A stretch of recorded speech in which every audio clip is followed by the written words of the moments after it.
We are live. What's good? Yo. So do you go or Anthony. Anthony? Okay, that was my guess. Anthony. Okay, perfect. We'll go with Anthony. Well, welcome to the show, Anthony. Nice to have you here.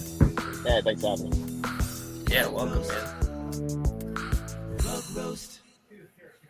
Yeah, so welcome 21, Anthony. How you guys doing today? Doing good. How are you? Tired, man. My kids kept me up all night last night. Oh, no. Like I went to sleep at like 1 and then I was woken up at 1:40 and I got back to bed at like 5 and then I woke up at 6. So it was a fun night, man. Yeah, I'm on the road, so I was scrambling last minute because I packed up all of my equipment to be able to do the show, but I forgot the actual power cord to my Oh, no. Rodecaster, so like none of it worked. So like I'm just freestyling it with AirPods and a fucking MacBook Pro camera. There But you it's go. still better than Mando, so we're good. I don't know what trash he's using, but Burn says he can hear me. So So thanks for coming on the show today. Mando's got the Telemarketer 4000 headset. It's really popular in Southeast Asia and the Indian subcontinent in the call centers. And I think he had a special ordered from there. So that's what Mando's rocking. He's gonna help me get one. I want to step my game down a bit. That's funny. Yeah, man. So I guess let's just start out by talking about FriendTech for a minute. I guess first, Anthony, have you gotten into FriendTech at all? No, not at all. I mean, I obviously have heard about it, seen it. It just, I don't know. I've chased metas before, and I just decided not to chase this one. It's just, you can have fun with chasing a new thing, but for me, we've got a lot to focus on, a lot of real stuff to focus on at Bulls and Apes and Bulls on the Block, and I just didn't have the time to look into it. Well, that's a good sign from a project founder, right? Yeah, for sure. I knew that FriendTech was going to rug me from the beginning. Now, FriendTech didn't actually end up rugging me. I got rugged when I tried to actually offboard the ETH that I had on that chain, and so all the money that I would have made on FriendTech is just gone. I keep trying to tell everybody that bought my keys to just floor them and get the fuck out because I'm not doing anything on the platform. But, I did that without you asking. Burn actually listed, so did OG, but I still have like 13 key owners. I don't know what's going on, but I think it's good for the space to go down this road of exploring what it would look like to have a social media aspect on chain, and it's interesting, but I just don't think we're there yet. And of course, because everybody that's still here is a bunch of degens, like we have to find a way to use it for only making gains, and probably not exactly what they meant it to be. And so how long does that meta last? Like you can already see like the explosion of like 3-on-3, like everybody buy in, hold each other's keys for the airdrop. That shit lasted like 48 hours, and now everybody's like, oh well, that's over, like let's just, and everybody's prices are down like 98% from a key perspective. So not everybody's. Well, not everybody, but like the huge people that are in the space are going to be, they're huge influencers. Of course, they can benefit, but for it to work for everybody, I don't see that. So, I know Burn, you've been making some money on there, doing some trading, which has been beneficial, but I just haven't really had the time to put in the effort, really. Yeah, I think I'm like up 4 or 5x on it. I'm up quite a bit, doing good. I got in early. And then like it went quiet, and like I was like, okay, this is dead. So I just sold everything, but I left it in there, and then it started picking back up again. So I was like, okay, I better grab an OSF key. So I grabbed that, and then it just took off. Right now, I'm only holding 3 though. I've got OSF, Mando, and Alien Queen, the 3 founders of Wreck Guy, just because they're all dope. But really, Mando's room, I think he's spoken about it before several times, but So we tried the 3-3 thing, right? And it worked for, like you said, 48 hours. Prices shot up, and then everyone's like, "This isn't sustainable," right? Because you can't have enough funds being generated to buy everyone's keys and just keep holding. And also, it's a game where someone's going to sell, and when that happens, everybody loses, or one party does bad, or most do. So now it's rotating to value-based rooms, like Mando mentioned. And that's why I'm in his room, because he shares his trades, and he's, in my opinion, one of the best traders in the space. And I'm trying to learn how to trade. So I'm on Rollbit doing leverage trades, but I can also just copy trade Mando for what I consider to be easy wins. Obviously, everything's not always going to win, but I think it's a good strategy for me. I'm not trying to pamp his key or anything. Really, for me, I want airdrop points. So that's why I'm one of the main reasons I'm holding as well. What's Mando's floor at? I think he's 0.81 or 0.82.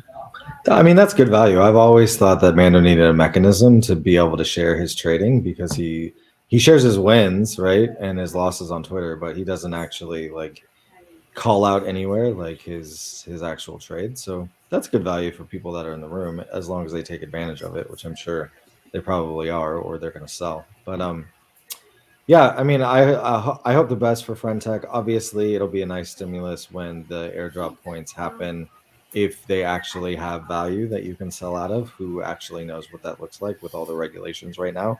So y'all could be farming a bunch of points that really don't mean shit.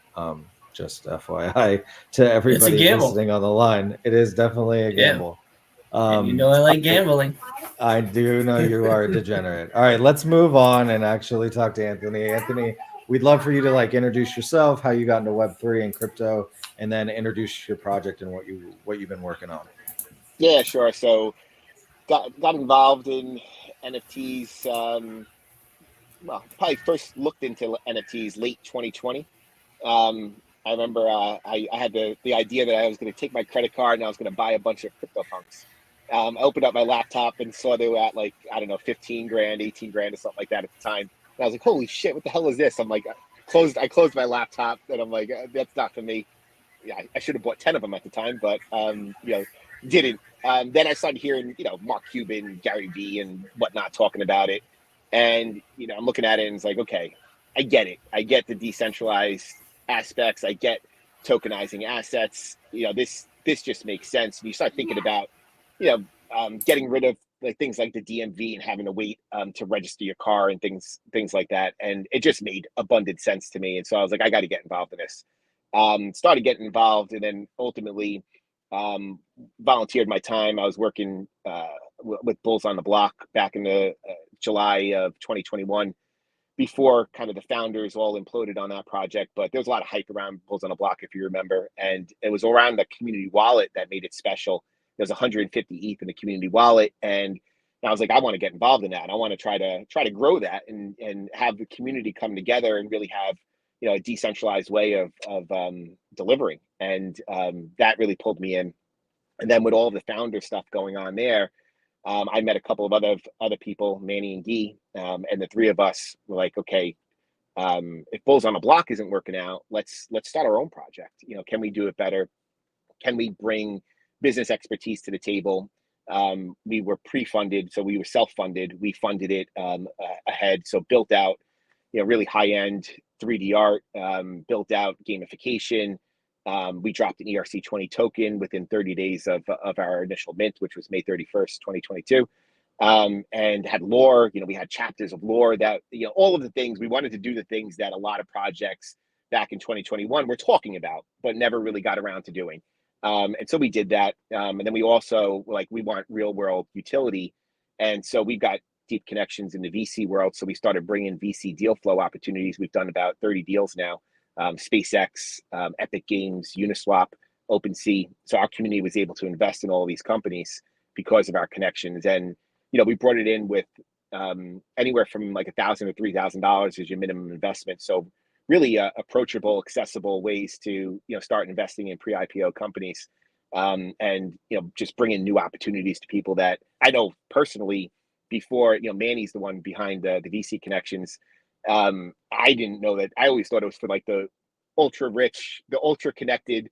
And then, when he was like, no, you could get involved for like $3,000. I'm like, oh shit. I was like, we got to check this out. And now, no, I was like, we really got to, there's more people like me out there. We got to bring this to the community. This is a real world utility, creating new opportunities.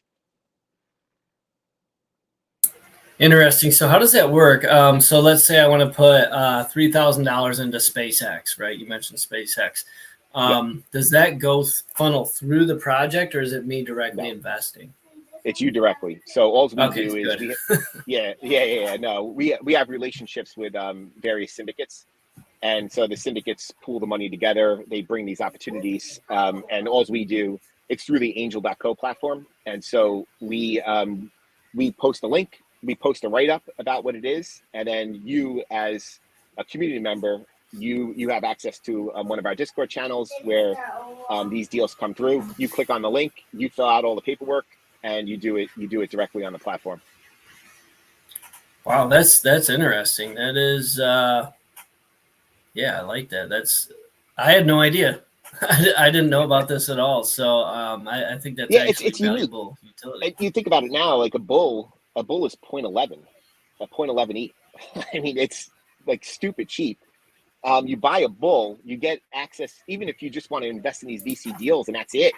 You buy one bull and you get access to these deals. And, we do about one a month.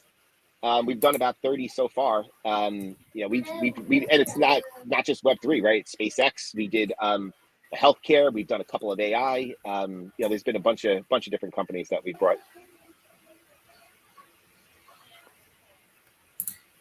Nice. Which collection is that? I'm just trying to pull it up on OpenSea. The Genesis collection. Okay, Bulls so and that's Apes Bulls and Apes Genesis. There it is. All right, and then I can share my screen. Yeah, man, that's interesting. I'm a low liquidity type of guy, but sometimes I do have liquidity. So that's interesting.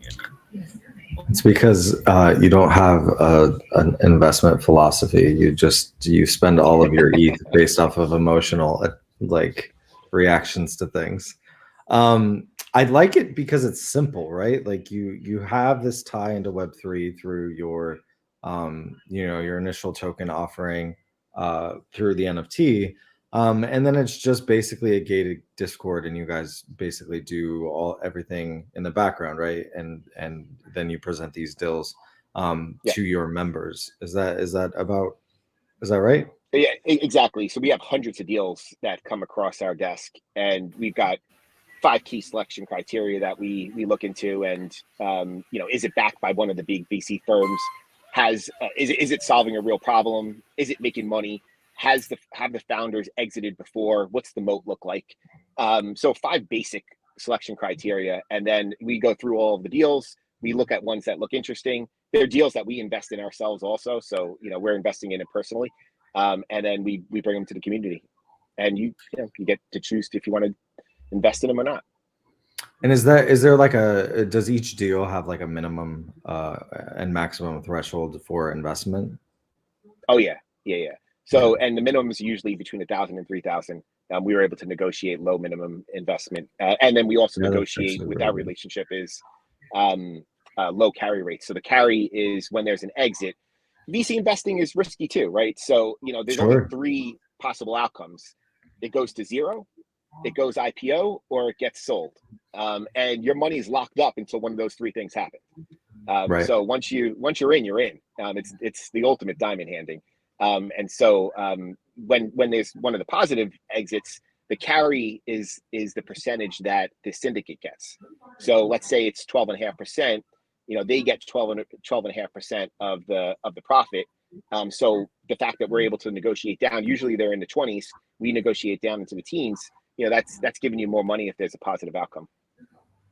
Yeah, no, I think that's great. I think turning your own, like you said, business expertise into kind of a Web3 project is something that's missing in the space, right? Like a lot of people that found projects have no business experience, and then they're kind of making it up off the fly, and that's when I feel like a lot of them get in trouble and take advantage of the communities that they built and just kind of try to make themselves money. but a project that's actually built on sound business principles and your guys' experience, that you can lend to your community, and let them, make decisions based off of that information, I think is great. I think that's a cool use case for kind of Web3, and those people that are here to make money while gambling. But I feel like your guys' expertise in vetting, it's not a sure thing. Nothing is in VC. No. Like you said, VCs are gambling too. Like they're just at a different kind of level. But it's definitely, I think, a unique investment opportunity, which is really cool. Oh, the art is dope as well. I've seen these around a lot. I've definitely seen the bulls a lot. Yeah, and we've got the God Ape. So we've also dove in pretty deep into the gamification. So gamified digital collectibles. We've got a number of campaigns that we've done. We're in the middle of a God Ape campaign right now. So just using our methane token, which is DRC20 token, they're able to play a game. There's 6 phases, and the God Apes are going to start being minted this Monday. And the sneak peeks have been sick. I mean, the art team is legit. That's for sure. And does Nice. owning any different, like owning a God bull versus an OG bull, is there a different utility between the two of them?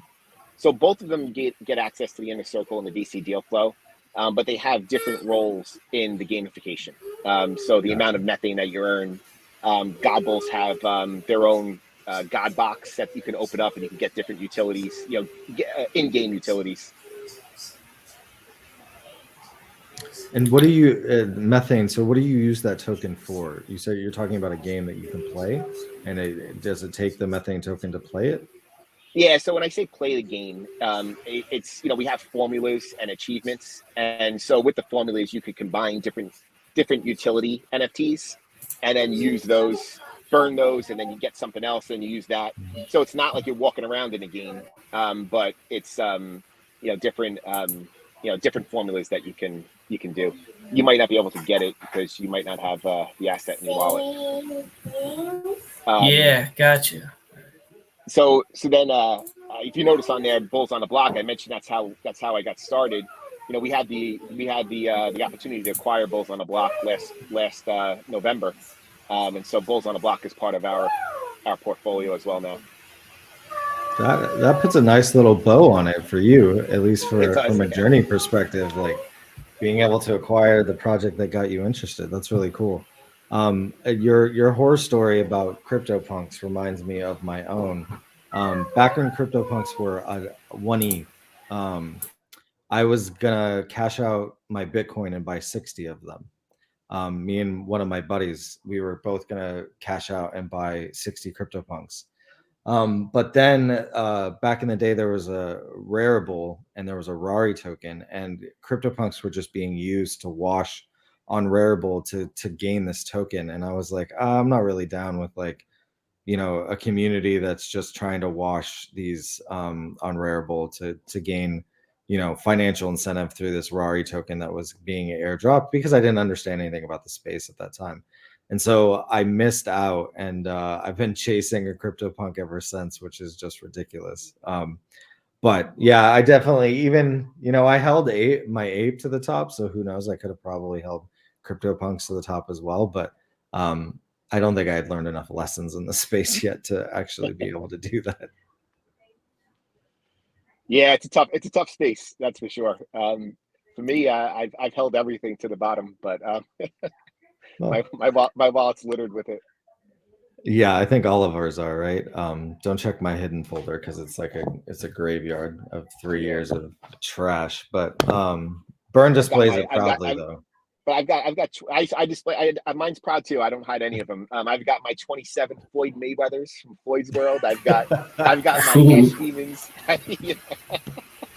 Man, that's a good one right there. We should do a segment on the show sometime where we just pull up hidden folders and just reminisce over the good times of watching shit collapse. Definitely do that. Yeah. So you said that you guys have the God Apes that are going to start minting next week. Yes. If somebody that was listening to this wanted to kind of get involved, kind of let us know how they would be able to do that. Yeah, sure. The easiest way is there's a community run space every day, 3:30 p.m. Eastern, called the Alpha Bull Show, and then every Tuesday night at 9 p.m. Eastern, there's Tankonomics Tuesday, where we go through the gamification and the strategy. Those are the two best ways to learn about the gamification. So the God Apes, it's not a mint. Like, you're not throwing down ETH. You know, you've got to play the game in order to get to level up to get to a God Ape. Gotcha. So it's not, you know, there's no ETH out of pocket for it, for the actual God Ape. It's not for sale.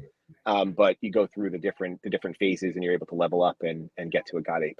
So the community's been playing for 12 weeks already. So it's been going on for 12 weeks. So there's a bunch of people that are all ready to go. I got one community member has enough assets for 40 God Apes, I think. Wow. So there's And 1,000 God Apes in total. How big is your community right now? So, I mean, officially, you know, the number of holders is about 1580 or something like that. Okay. But realistically, there's between 200 and 300 people who are, you know, actively engaged, actively playing the game. You know, we monitor all the activity on the website. We have 800 wallets that are active on a monthly basis on the website. And between 200 and 300, I'd say, are actively, you know, pursuing the God Apes. I think those are good numbers, man, especially in this market. I know it's not just solely a Web3 play, because you guys are investing in things that are outside of Web3. But I think that just shows the power of like combining Web3 with also Web2 and other avenues that people can be interested in long term. Because as you can probably tell, like in this market, you know, if you were just solely Web3 based, all of those projects have, for the most part, you know, tanked. And so keeping a community around can be very difficult. So I applaud you for, you know, 800 active wallets a month is pretty good for what's going on right now. I mean, I think the last numbers that I've heard is there's only like 4,000, 5,000 active wallets in the NFT space. So the fact that you got 1/4 or 1/5 of them actively participating in your community, I mean, that's not bad. Yeah, it's not too bad, and those numbers, the 4,000 to 5,000, a little bit misleading, right? Because there are people that are Sure. active in projects, but they're not just actively trading. Right. And so it's you know, for these 800, they're taking actions on our website, but they're not necessarily buying and selling and trading the NFTs. But they're going to the Right. website, they're collecting methane, they're looking at their collections, they're leveling up, you know, in our ecosystem. You know, that they're not, those, a lot of those numbers aren't showing up in the 4,000 to 5,000. Right. No, that totally makes sense. That's interesting, man. I'm definitely gonna have to look into the project more. I definitely like that. Burn will never be able to invest because he's never got 3,000 just sitting in his pocket. But No, I do frequently. I just get rid of it within a day. I'm like, I'm gonna stack some money this time, and then I don't know. I don't even know. I Where it like goes. the thing I like the best about this is like if you invest, there's no exit, right? There's no exit until there's an outcome. And that might be perfect for you, Burn, because then you can't get your money back. You can't like spend it on something else. That's true. And the return potential, I'd imagine, is pretty massive if you hit a home run. I mean, home runs investing. are 40x, 50x, easy. You know, those are the home runs. But you know, there's a number that go to 0 too. So What would you Oh, say the well, percentage absolutely. chance of hitting a home run is? I know you can't. You probably don't have a percentage, but if you had to put a percentage on that, you know, this if you're disciplined with the selection criteria that we laid out, and we are, and that's why we curate them, and so you don't have to go through that. It increases your percentage quite a bit, because if you get, and not all of our deals hit all 5 of those selection criteria. Some hit 3, some hit 4, but if you hit all 5 of those, you know, your percentage is going up pretty darn high. I'm not going to put a percentage number on it, because Smart man. my community is going to hold me to that then, and I don't have control over that kind of stuff. But Sure. No, and I think that's smart. Like it sounds like you guys you know, did it the legal way. I'm not a lawyer, but like having each person invest their own money, and you're bringing them the opportunity and you're educating them a little bit about the deal, but that's kind of the end of it. I think that's really, really smart. oh yeah, we've had 3 different law firms that we've been working with, to get all this set up. we have a corporate council, we have crypto council, and we have an offshore council, just to make sure that we're looking at things across the board. So yeah, we took that very, very seriously. Well, That's in good. light of the SEC starting to sue projects, I think that's very, very smart, and it's good to hear a founder say that, because as a community member, you can rest assured that at least you're operating based off of legal counsel, which is needed in this space at the moment. And it's not cheap, right? No. And it slows you down, and you gotta go through the hoops. But hey, look, we're in a risky environment to begin with. You want to take a little bit of that risk out. Yeah, for sure. All right, so I know that you said you might have to drop around the half an hour mark. Are you good, or yeah? I just might have to turn my camera off. That's gotcha. Cool. So my question is, so how do you guys generate revenue for the project for yourselves? Because obviously you're putting in a ton of work, and trading fees are no longer a thing. So how do you guys generate revenue? No, you're exactly right. So one of the things that we had a large team to build the ecosystem that we built. Just recently, we just announced that we're moving away from paid staff. And so we're going really scrappy, bootstrapped. We're sharing some of the equity with some of the key team members, and that's how we're going to drive it until we get into more of a revenue positive situation. So at the moment, I don't have a direct answer on it. Honestly, we put a loot box mechanism in place where we have common, epic, and legendary loot boxes. The idea was that in better market conditions, there's new entrants coming into the project. People are excited about, opening up these loot boxes, because the loot boxes drive how you can configure the apes, because the apes are dynamic. And our community was very excited about it at the beginning, but those kind of things wear off. And without new entrants coming in, there's no more revenue out of that. So that was our Web3 approach to revenue. We've got some ideas on what we're going to do to, right now with the VC deal flow, all of this is us bringing Web2 opportunities to the Web3 community. But there's a whole way of us tapping into the VC community and providing value and generating revenue through that community as well. So we have a few ideas on what we're going to do as we go into the new year, but right now our focus is cutting costs and making sure that we can keep sustaining the community through the bear market and getting to a bull market. Yeah, it seems like the VC deal flows, you can keep going without needing to expend a lot of capital, right? Oh, absolutely. And the gamification, we built the whole ecosystem. We've got the formulas, the achievements. We can have campaign after campaign for our community, keeping them engaged on the gamification, keeping the VC deal flow going. Look for our opportunities. So we're focusing a lot now on partnerships that we might have overlooked over the past 18 months. And we're kind of re-engaging on different partnerships that we can do, ways to blow out the IP. We have a trading card game that's completely developed and play tested, but we never really went to production on it.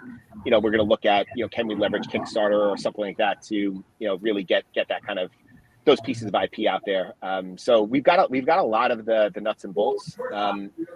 Again, our focus is by the end of this month, we're cutting all paid staff, and then moving forward with the new model, and then looking at all the nuts and bolts we have, and figuring out what's the best way for us to generate revenue with them. Yeah, because you're not getting any revenue off of the exits, right? Because those deals are direct. No. So yeah, that's hard. Yep. I applaud you, and obviously you guys have a business background, so runway is everybody's biggest conversation in the background right now. Me and Bern were just talking about this the other day, and so the cuts are necessary to kind of stay alive in this environment, but if you can build and position yourself in the right place for when things come back around, you could be really successful. There's always this argument that like the attention will be at what's new and shiny and not what's old. But if you can be light years away, because I think what we found out in the last bull is like, people could build stuff in like, 3 weeks to 3 months, but when they drop it, there's a lot of gaps, there's a lot of holes, and usually it's not ready. And so taking advantage of something that's been tested and improved upon during this market and being ready for when the bull comes back, I think, it's the best chance that you have to beat out the new projects that'll be, coming into the space, especially with something so unique as what you guys are offering. And that's the approach exactly you're talking about on the VC deal flow front. We have one deal flow channel coming in now. What if we have 5 deal flow channels coming in by time the bull comes back?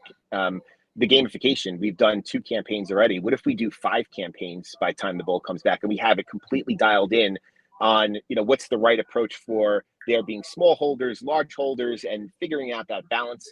Because you can imagine there's a big disparity between someone who owns 1 bull and is generating meth, what kind of game they could play, versus someone who owns 100 bulls and is generating meth for each bull. And so right now we have a single flow game pipeline.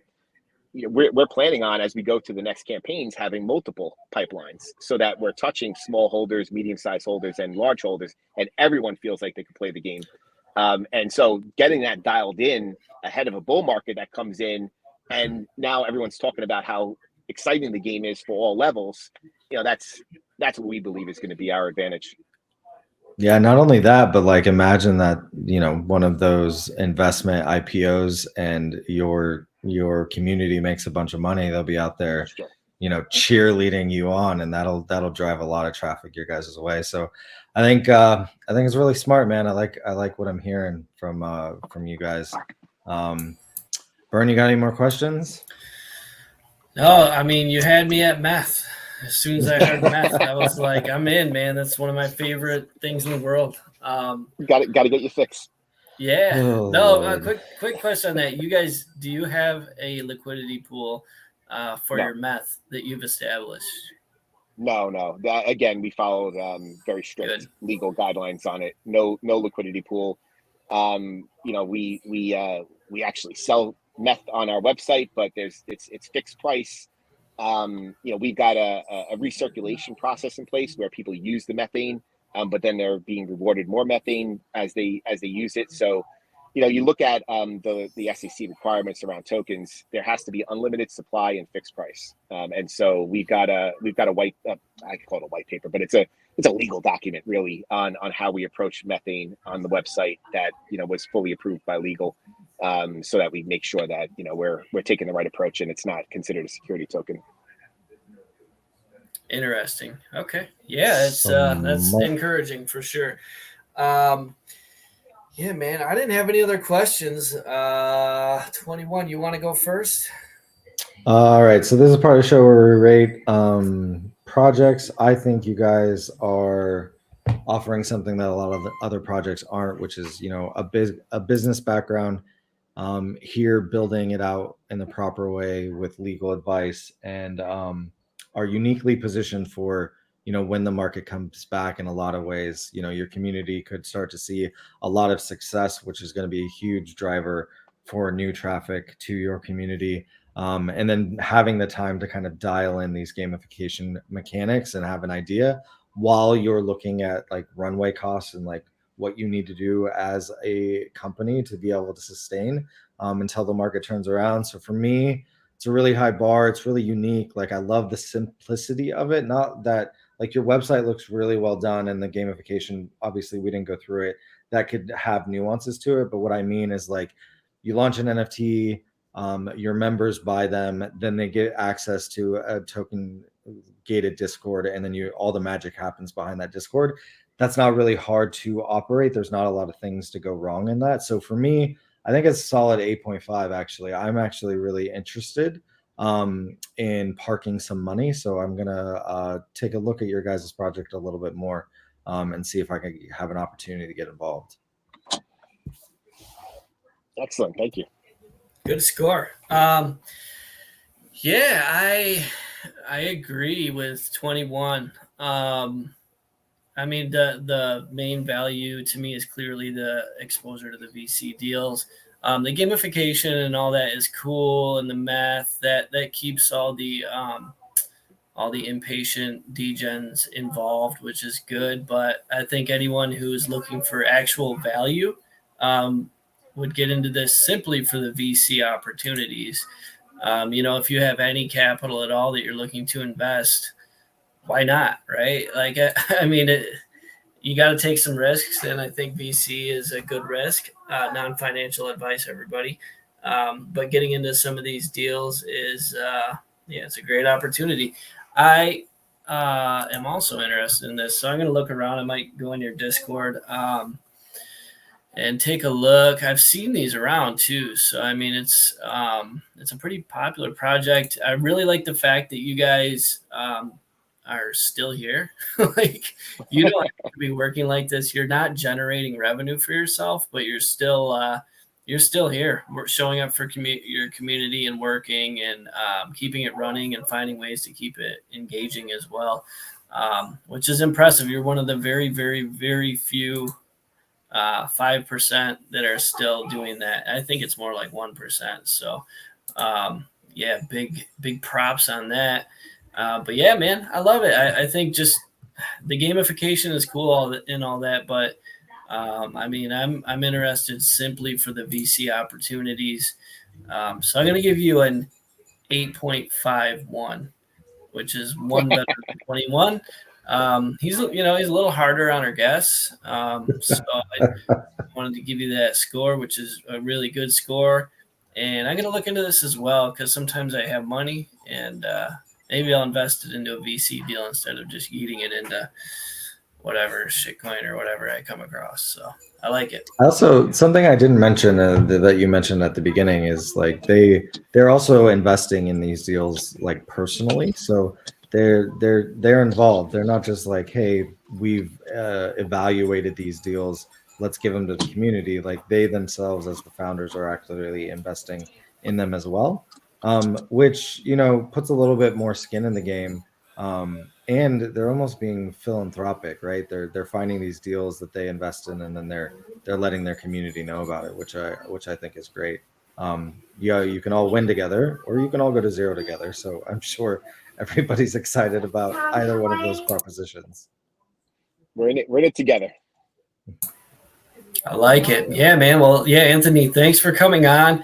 Do you have anything else that you wanted to share before we cut it loose? No, I appreciate you having me on the show. It was great chatting with you guys. I'm glad we got a chance to talk. Good stuff, man. Appreciate it. And I'm going to be looking into this more. So I like it. Thanks for coming on. We know you're busy. Yeah, we man, appreciate thanks. your time. Thank you. All Thanks, right, later, man. All right, short and sweet. I like it. Yeah. To where it makes sense, right? Yeah. Like, do an hour for the sake of doing an hour. No, fuck that. It's Friday, man. People gotta get out. They gotta go. I'm going to a concert tonight. I'm closing this laptop, answering a few more emails, and then I'm out. What concert are you going to? Nickelback or? I wish it was fucking Nickelback. It's some yacht rock bullshit, but I'm gonna get drunk, so it doesn't matter. Yacht rock bullshit. I love it, man. Yeah, I mean, getting drunk will make it well worth it. I kind of want to take a nap. I might do that, but I doubt that's gonna happen because you need it. You look like you need a nap, man. You look like you were like cutting down trees and shit. I might do that tomorrow. We're still live, but yeah, we'll just keep this going. I might, because our land is like almost clear. The dude's knocking down trees, so I go out there with a chainsaw and help him chop them up. Then he shoves them into burn pot. I'm gonna reserve my excitement for when you pour a foundation. When you pour foundation, I'll get super pumped, man. ETH to 10K, and it's gonna happen, man. That's all we need. It's all right. So 4 years from now, you'll be laying a foundation. I like it. Good plan. Paying cash for the house, baby. That's the plan. No, I'll probably start before then, but yeah. Thanks. Bye, everybody. End stream. Later. Peace.